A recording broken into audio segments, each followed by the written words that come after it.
La Biblia relata milagros realizados por Jesús. Según los evangelios, este poder provenía de Dios. Ahora, ¿sus familiares también tenían este poder?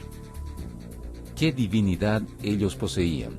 Bueno, esta es una pregunta muy interesante de si los familiares tenían algún indicio de divinidad.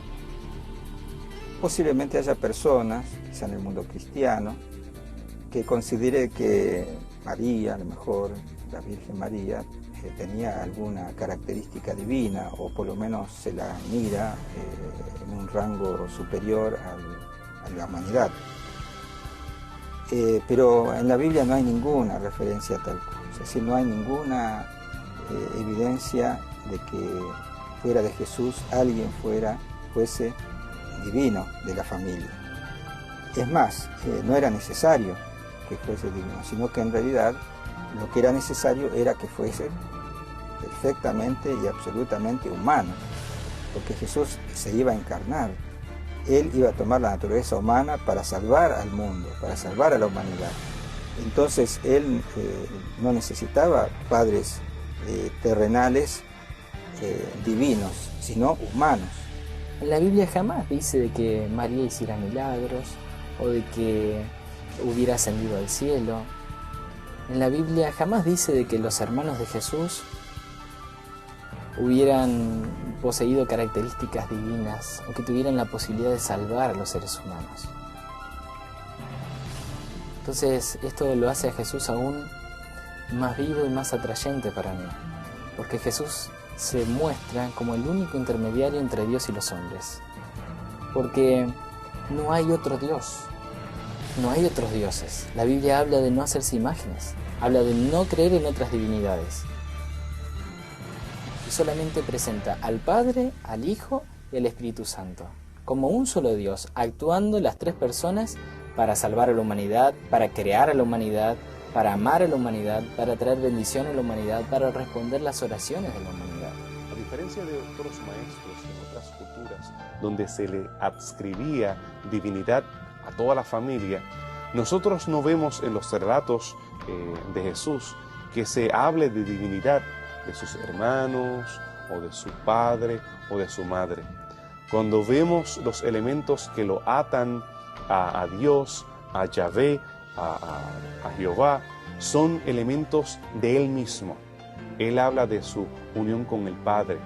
Él, cuando es encontrado, después de estar perdido por 3 días, Él habla que era necesario estar en los negocios de su Padre, haciendo un vínculo entre Él y Dios y Jehová. Cuando Él habla en el tono del yo soy la luz, yo soy el pan de vida, yo soy el agua de vida, lo hace en un tono de autoridad. Ese ego eimi en griego tiene una similitud o un eco en el Antiguo Testamento cuando habla acerca de yo soy Jehová, el único, el Dios poderoso, el Shaddai, Elohim, el Dios, Jehová Sabaoth, Jehová de los ejércitos. Los títulos del buen pastor que nosotros podemos ver en el Salmo 23, es un título que él mismo se adscribe diciendo que él es el buen pastor. Así que esa autoridad proviene de él mismo, no es una autoridad que proviene de sus familiares. No podríamos nosotros otorgarle características divinas ni semidivinas a ninguno de los familiares de Jesús, ya sea sus hermanos, su madre o su padre. Al concluir su ministerio, los evangelios relatan que Jesús subió al cielo y les dejó una misión a sus discípulos. A partir de ese momento, ¿qué papel la familia de Jesús desarrolló? El papel que tuvo la familia de Jesús en su ministerio fue controversial. Realmente no había una relación de apoyo de parte de ellos al ministerio de Jesús. En un momento dado, cuando ellos quieren ver a Jesús, Jesús le dice que esperen, que estos que están alrededor de él son sus hermanos, son sus hermanas, son sus padres, son su madre. Cuando él más adelante evita ir a Judea, porque las cosas estaban un poco difíciles en Judea, estaban buscando la vida de él en Judea, y sus hermanos lo sabían. ellos lo retan, ve allá, si es que realmente eres el Hijo de Dios, casi le dicen, ve allá hasta Judea para ver quién eres tú realmente. Sin embargo, después de la muerte de Jesús y después de su resurrección, vemos un cambio en el tono de aquellos que anteriormente habían rechazado a Jesús, los de su propia casa, cuando él había dicho que no hay profeta en su propia casa. Poco después de la resurrección de Jesús y Jesús volviera al cielo, los seguidores de Jesús, por ejemplo, se solían reunir en un lugar que anteriormente se reunían, conocido como el aposento alto, es decir, en un primer piso de una casa, que posiblemente era la casa de la familia de Juan Marcos, que llegó a ser uno de los escritores de los evangelios, que lleva su nombre. Dice que se reunían más o menos, estuvieron reunidos en una fiesta, que luego que era una de las principales fiestas que tenía el judaísmo, la fiesta de Pentecostés, unos 120, dice, entre los cuales se encontraba, dice, el libro de Hechos de los Apóstoles, que perseveraban unánimes con María, la madre de Jesús, y sus hermanos, con María y sus hermanos. O sea, estaría haciendo alusión a esos hermanos o medio hermanos, o como queramos llamarle, o directamente hijos de José. Eso es una de las primeras referencias a lo que sucedió después que Jesús los dejó, digamos. Más adelante, en otra ocasión, el apóstol San Pablo, en primera epístola a los Corintios, capítulo 9, versículo 5, hace referencia a los hermanos del Señor. Los hermanos del Señor que él conoció. Así que vemos que la familia de Jesús sí tomó un rol importante en las primeras décadas del cristianismo.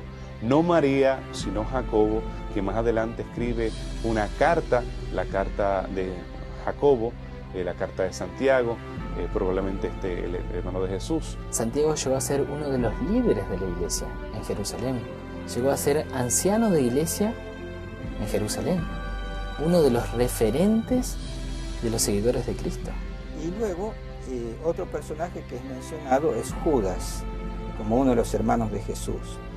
En la Biblia no se habla mucho de él, pero muchos piensan, por lo menos es uno de los personajes que se los considera casi con seguridad, el escritor de la carta, de la epístola, que lleva su nombre, Judas, ¿no? Que es muy cortita, tiene un solo capítulo. Él se presenta en el versículo primero como Judas, siervo de Jesucristo y hermano de Jacobo. Y el hermano de Jacobo estaría haciendo alusión a justamente el otro, o el hermano mayor, diríamos, de los hijos de José. De manera que estas serían algunas de las actividades que están manifestadas o que están escritas sobre la familia de Jesús después de su muerte. Obviamente la referencia que mencionamos al principio de María, de la madre de Jesús, fue la última que se menciona en la Biblia. Evidentemente después de eso, después de un tiempo murió, no hay referencia a cuándo murió, en qué circunstancias, ni nada por el estilo. Pero de sus hermanos que siguieron dentro de la iglesia cristiana como líderes, influyendo indudablemente en favor de toda esta, enseñanza que los apóstoles y demás cristianos trataban de dar a conocer en todo el mundo.